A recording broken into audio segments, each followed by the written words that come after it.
professionals. I'm gonna do my makeup, you know, get ready with me, story time. It's trending. I'm working on being better at social media and content, on my social media presence, and sometimes I watch these and I get like super duper into them. So I decided that instead of consuming only that content I like, that I could also create some of it. I am going to name it. It will be in partnership with my corporation, TSK Wealth.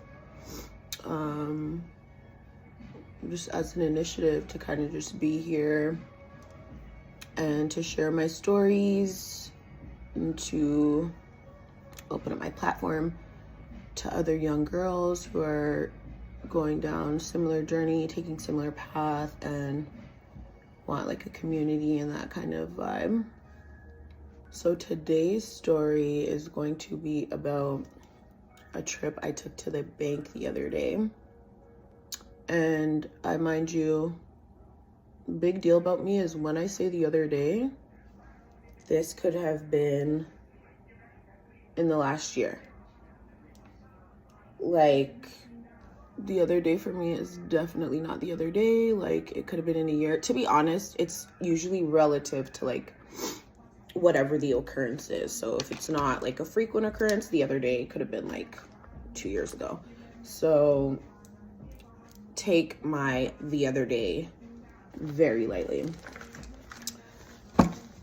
Anyways, aside from that disclaimer, the other day, like many days, my journey took me to a stop at the bank. I got a letter in the mail about Canada Learning Bond for your children. If you have children, I have a daughter. My daughter's 6.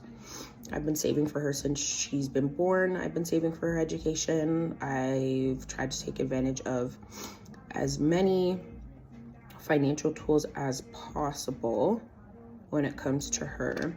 So I saw this come in the mail, and it was actually from the government of Canada saying like, oh, you know, like you could be saving, like getting this much more or whatever for your daughter. Shit, I just fucked up my eyebrow, but whatever. And I was kind of like, oh, okay, like what is this about? Like Canada Learning Bond. I'm like, what is this about? So it said that although you may be saving like in an RESP or something of that sort, and we can see that you are, you're still like missing out on this money or whatever. So like visit your bank and see what's up, like open up one of these accounts, and then, you know, you'll be able to get this money like for your kid. So I'm like, oh my gosh, what? Like there's something I don't know about, like what's going on?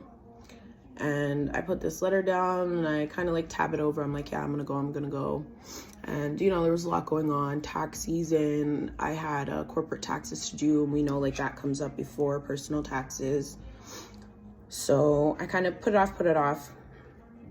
Either way, the other day, I finally go to the bank to address this. So like, oh, you have to make a little appointment. It's not really something you just deal with at the front end with a rep.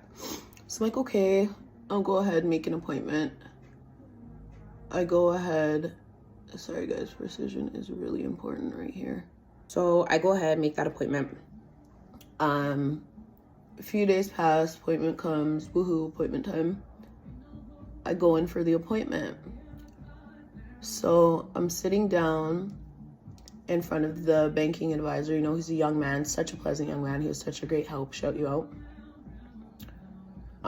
We start chit-chatting and stuff like that, and he asks me what I'm into, what I went to school for, and I'm telling him I went to school for finance and all that kind of stuff. And he's like, oh wow, that's so cool. Like, I wish I did that too. I mind you, this is a financial advisor at the bank.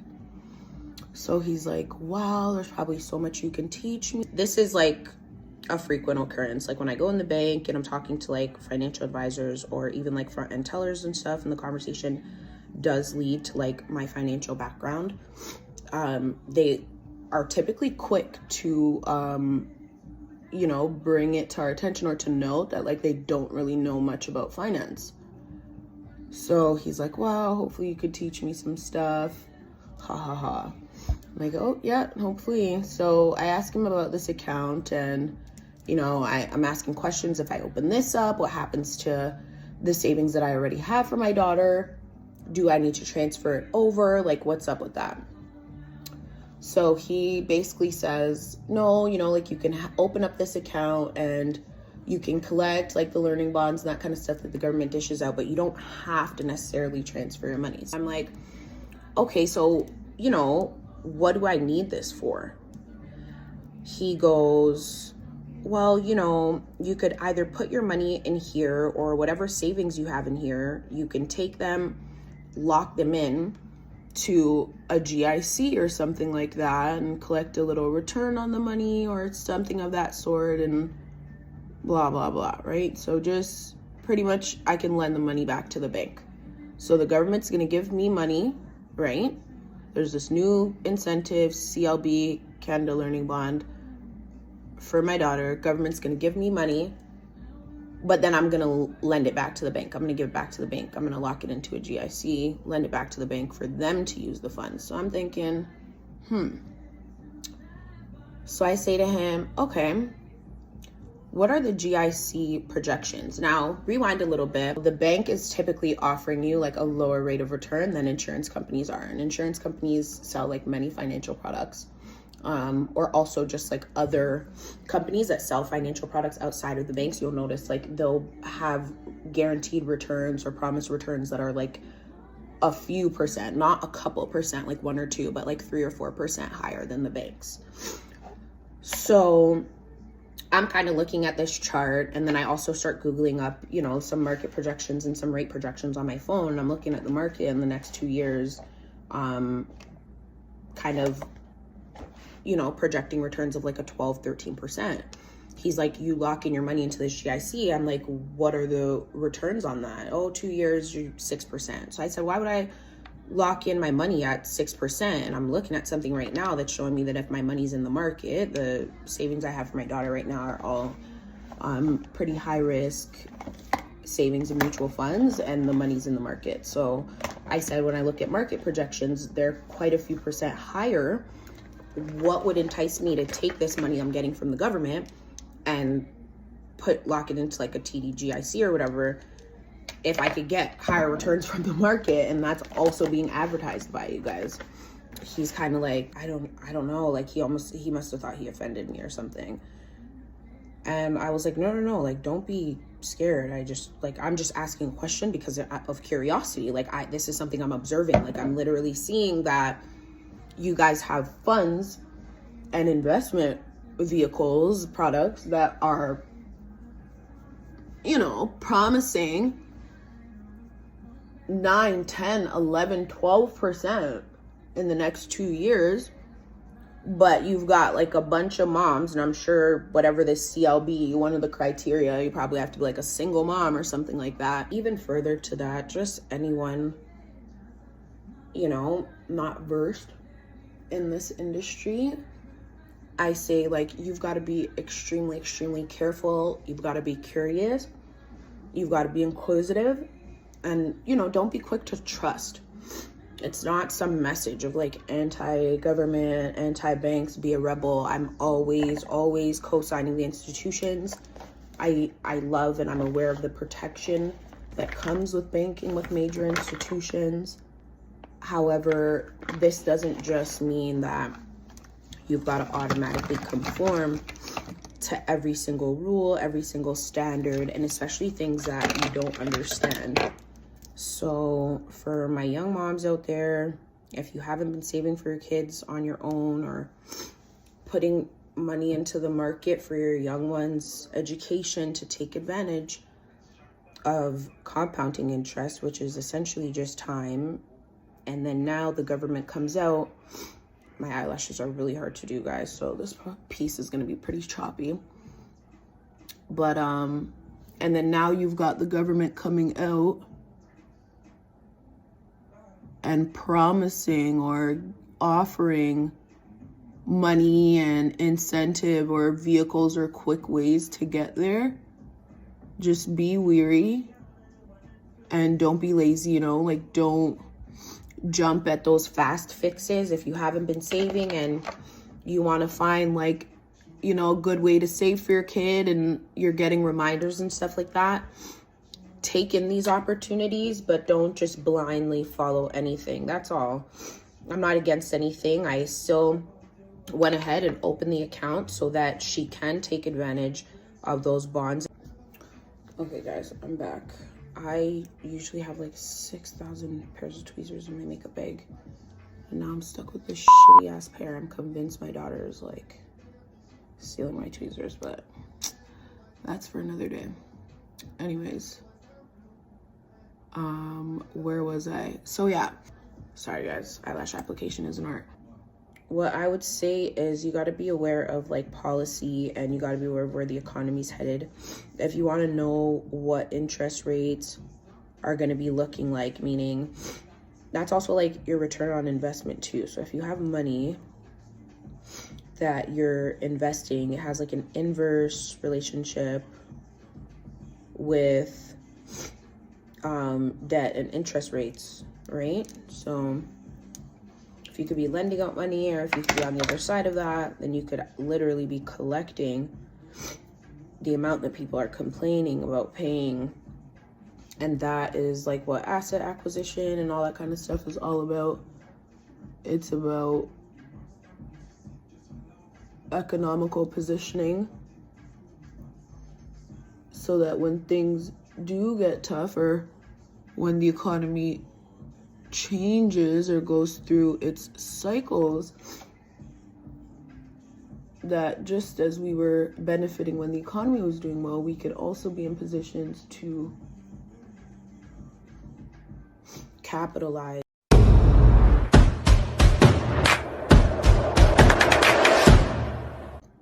And I don't like to sub up the community based on race. It's like the urban community, almost like the community that's really influenced by media and propaganda. Like, what allows that to happen is just the lack of information, and then the need to get rich quick. You combine those two things and you can sell a people just pretty much anything. So it's like despair, you know, like they say, like a girl, she's desperate or whatever, law of attraction wise, she's probably never gonna get into a relationship. Like if you're always trying to attract money or get rich, then somebody could slap like a get rich on this or that, and or get money on this or that, and you'll kind of just fall for it. So it's not that everything's bad. Like there was something in that situation to benefit out of, but you definitely want to know where to look for market projections. Insurance is good. Like rich people buy insurance. I heard Candace Owens say something this morning, and people forget, like the government is a corporation as well, you know? And that's why it's good to take note and to look at yourself like, I'm capable of anything, I can be anything, like no man is above me type of thing, because there's other people working that are just doing what they're doing, trying to make money and trying to sell you on their vision as well. So without getting too conspiracy vibe-ish, just kind of know that and just question things, and don't think like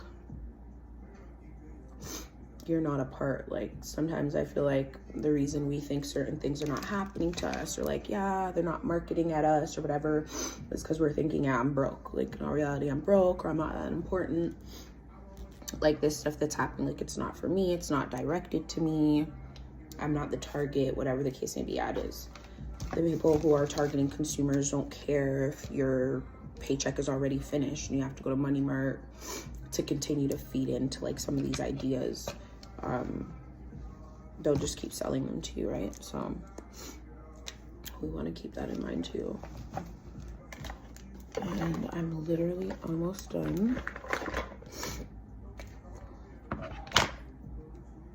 So,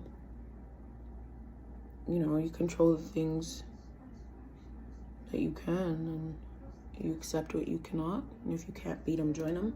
Which doesn't mean you do what bad people do. It means you learn as much as you can about it. You develop and acquire the skill yourself so that you could do with it what you may, right? Like if a villain is using kryptonite to kill, the way to solve that problem, if you're kind of not able to beat him, is to learn how he's getting the kryptonite, where he's getting it from. Is he manufacturing it? Is he building it? And to be able to learn how to do so yourself, that doesn't mean you're gonna go and use the kryptonite for evil now. It means you learned it so that you could use it for your good or for whatever purpose you saw that it could serve. Because everything is a spectrum, you know, the government offering the learning bond. I don't have an opinion on whether the action in itself is good or bad. There might be motives and intents behind certain things being offered to us or given to us. But everyone has a motive. Human beings come with motives. So I don't have an opinion on whether it's good or bad, but I do think it's our responsibility to stay educated. That's just a little green pop I'm giving you. 1 second, guys. But yeah, I'm back. I got a little green liner for you guys. That's the final look. You know, my eyes are not green, but my hair is like copper with highlights, ginger vibes. So I add a little green eyeliner sometimes, gives a little pop you wouldn't even notice. This is the final look. Be skeptical of everything, be curious, don't be scared to ask questions. Candle learning bond isn't a bad thing. Open up the account for the bond. If you have a child, take it, accept it. Do not lock your money in to any of these short-term GICs, financial vehicles. Put your money in the market. If you're young, put your money in the market. If you can't afford to risk it, then just keep it to yourself. And if you are going to take any risk, take a big one. That's what I have to say today, so thank you. We got the name. We're going to call this Makeup Issues by Chanelle Smith and TSK Wealth Planners. Tune in next time. I have no idea when next time will be. Ciao, professionals.